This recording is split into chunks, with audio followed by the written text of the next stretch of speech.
भारतीयता के साथ जुड़ी हैं, इसकी जड़ें भारतीय संस्कृति के साथ जुड़ी हैं, इसकी जड़ें भारतीय भाषाओं के साथ जुड़ी है, इसकी जड़ें भारतीय ज्ञान परंपरा के साथ भी जुड़ी है। परंतु ये शिक्षा नीति दुनिया भर की आधुनिकता को अपनी बाहों में समेटने की क्षमता भी रखती है। दुनिया भर के अंदर हुए वैज्ञानिक अनुसंधानों को स्वीकारने का खुला मन भी ये शिक्षा नीति रखती है। दुनिया भर के अंदर जितने भी अनुसंधान शिक्षा के क्षेत्र के अंदर हुए, जितने भी प्रयोग हुए हैं, सफल प्रयोग हुए हैं, इसको समाहित करने की क्षमता भी ये शिक्षा नीति रखती है। और इसके साथ साथ ये शिक्षा नीति नए चिंतन का रास्ता भी खुला छोड़ती है, क्योंकि चिंतन एक ऐसी प्रक्रिया है जो कहीं पर खत्म नहीं होती है। इस नीति के माध्यम से डिजिटल और ग्लोबलाइज दुनिया में भारत की शिक्षा व्यवस्था का स्वरूप बहुत स्पष्ट कर दिया गया है। हमारे वेदों का वाक्य है कि हर दिशाओं से हमें शुभ विचार प्राप्त हो। ये शिक्षा नीति ये मूल मंत्र के आधार पर बनी हुई है। संकुचितता को इसमें कोई स्थान नहीं है। नई शिक्षा नीति के उद्देश्यों में एक प्रमुख उद्देश्य है कि एक ऐसे विद्यार्थियों को घड़ना जो राष्ट्र गौरव के साथ साथ विश्व कल्याण की भावना भी रखते हो, इसमें ओतप्रोत हो और सही अर्थ में ग्लोबल सिटीजन बनने की क्षमता रखते हो। एक प्रकार से वसुधैव कुटुंबकम की भावना को चरितार्थ करना इसमें समाहित किया गया है। मित्रों, इसमें स्वभाषा को भी बहुत महत्व दिया गया है। स्वभाषा को महत्व दिया है तब प्राथमिक शिक्षा के साथ जुड़े हुए बहुत सारे शिक्षाविद यहां पर उपस्थित है। मुझे आपको स्वभाषा का महत्व समझाने की जरूरत नहीं है। कम नसीब से, दुर्भाग्य से हमारे देश को भाषा को मन की क्षमता के साथ, बुद्धि के साथ जोड़कर देखा गया। भाषा बुद्धि का परिचायक नहीं है, मन की क्षमता का परिचायक नहीं हो सकती। भाषा व्यक्ति की क्षमता का परिचायक नहीं हो सकती। इसकी विचारने की, चिंतन करने की क्षमता का परिचायक नहीं हो सकती। भाषा तो सिर्फ अभिव्यक्ति है। क्षमता, चिंतन, ये कोई भी बच्चा अपनी मातृभाषा में ही सबसे अच्छा कर सकता है। ये हमारी नई शिक्षा नीति का एक आधार बिंदु है। और इसके अभाव में हमने बहुत कुछ गंवाया है।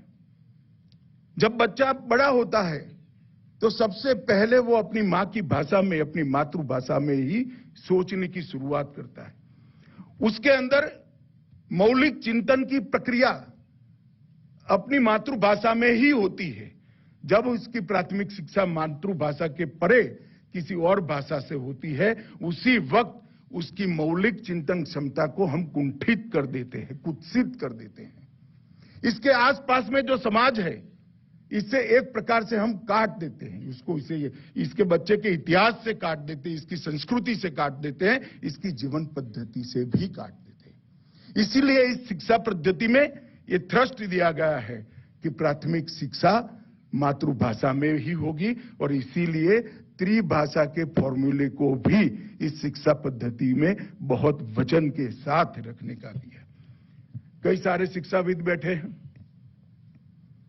मेरे जैसे लोग, मैं तो बहुत दृढ़ता के साथ मानता हूं कि अनुसंधान और मातृभाषा में शिक्षा पद्धति दोनों के बीच में बहुत बड़ा गहरा रिश्ता है।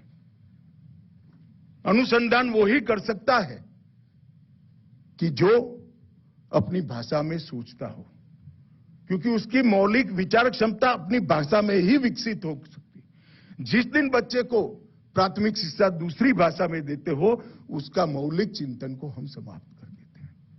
अगर देश को R&D का हब बनाना है तो बच्चे की सोचने की प्रक्रिया अपनी मातृभाषा में रखना ये बहुत जरूरी है। मित्रों, व्यक्ति इंजीनियर बने, डॉक्टर बने, साइंटिस्ट बने, आईएएस आईपीएस अफसर बने, कुछ भी बने, वो सफल व्यक्ति बन सकता है। मगर हमारी शिक्षा नीति सिर्फ सफल व्यक्ति नहीं चाहती, बड़े व्यक्ति चाहती है, जो व्यक्ति खुद को बड़ा बनाए।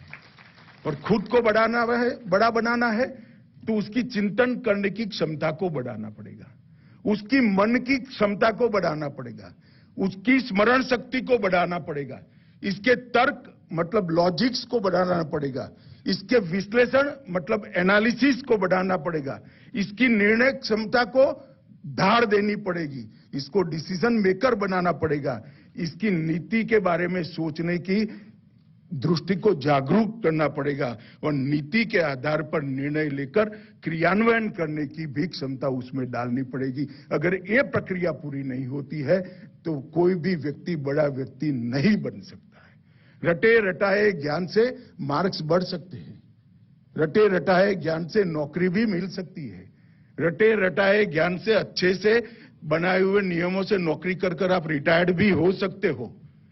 मगर बड़ा बनना है तो चिंतन, तर्क, विश्लेषण, निर्णय, नीति और नीति का क्रियान्वयन, ये प्रक्रिया से हर व्यक्ति को प्रेरित होना ही पड़ता है।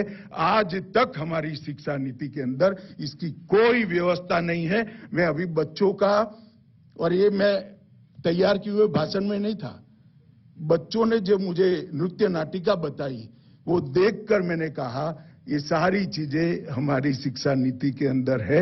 इतनी बहुत अच्छे तरीके से बच्चों ने इस चीज को मुझे समझाया है।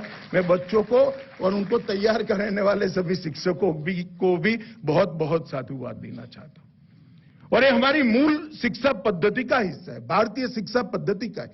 व्यक्ति को बड़ा बनाना, उसको सर्वज्ञ बनाना, सर्वज्ञ बनाने के लिए इसकी मन की क्षमता को, इसकी सोचने की क्षमता को, इसकी स्मृति को ज्यादा पैना बनाना। और वो तभी हो सकता है जब भारतीय हमारी मूल शिक्षा पद्धति के आधार पर शिक्षा की नींव रखी जाए। आप लोगों को शायद ये दिखाई नहीं पड़ता होगा, शिक्षा पद्धति को शायद 90 पेज या 100 पेज का दस्तावेज आपने दिखा है। ये ग्रंथ नहीं है, ये ग्रंथागार है। मैंने बहुत डिटेल इसको पढ़ा है। ये अपने आप में एक लाइब्रेरी है। इसके हर शब्द के पीछे बहुत गहरी सोच है, इसके हर वाक्य के पीछे बहुत बड़ी गहरी सोच है। और इसको जिनको इंप्लीमेंट करना है, जिसको जमीन पर उतारना है, उन लोगों ने भी इस दृष्टि से देखना चाहिए, ऐसा मेरा आग्रह है। मैं भारतीय शिक्षा पद्धति से पढ़ा हुआ विद्यार्थी हूं। मुझे तैत्तिरीय उपनिषद के पंचकोश विद्या से पढ़ाया गया है। मैंने कोई उल्लेख देखे बगैर, कोई उल्लेख तैत्तिरीय उपनिषद का देखे बगैर इस शिक्षा नीति में अन्नमय कोश से आनंदमय कोश की यात्रा को बहुत अच्छे तरीके से देखा है। ये पूरी इनबिल्ट है और ये प्रक्रिया ही बड़े नागरिक बना सकती है। वो प्रक्रिया ही मन की शक्ति को बढ़ा सकती है। नैतिकता को आरोपित, मतलब नैतिकता का पौधा बच्चे के मन में बना सकती है। दूसरे को मदद करने की प्रकृति को जीवित कर सकती है, इसको रिस्पॉन्सिबल बना सकती है, इसको जिम्मेदार बना सकती है, उसको हमेशा के लिए अपने आप को समाज के लिए, देश के लिए, दुनिया के लिए प्रस्तुत रखने के संस्कार दे सकती है। मैं मानता हूं ये समग्र समाज के अंदर परिवर्तन इसी शिक्षा पद्धति से आएगा। और इसके अंदर मैंने भारतीय शिक्षा पद्धति के मूल भी देखे हैं मित्रों, परंतु हमने इसके इम्प्लीमेंटेशन के लिए बहुत मेहनत करने की जरूरत पड़ेगी। डर्रे को बदलना आसान नहीं होता है। डर्रे को बदलना बहुत परिश्रम की मांग करता है। हमने डर्रे को बदलने की चैलेंज को स्वीकार किया है। इसके 5 प्रमुख स्तंभ: सामर्थ्य की वृद्धि, पहुंच, गुणवत्ता, निष्पक्षता और जवाबदेही।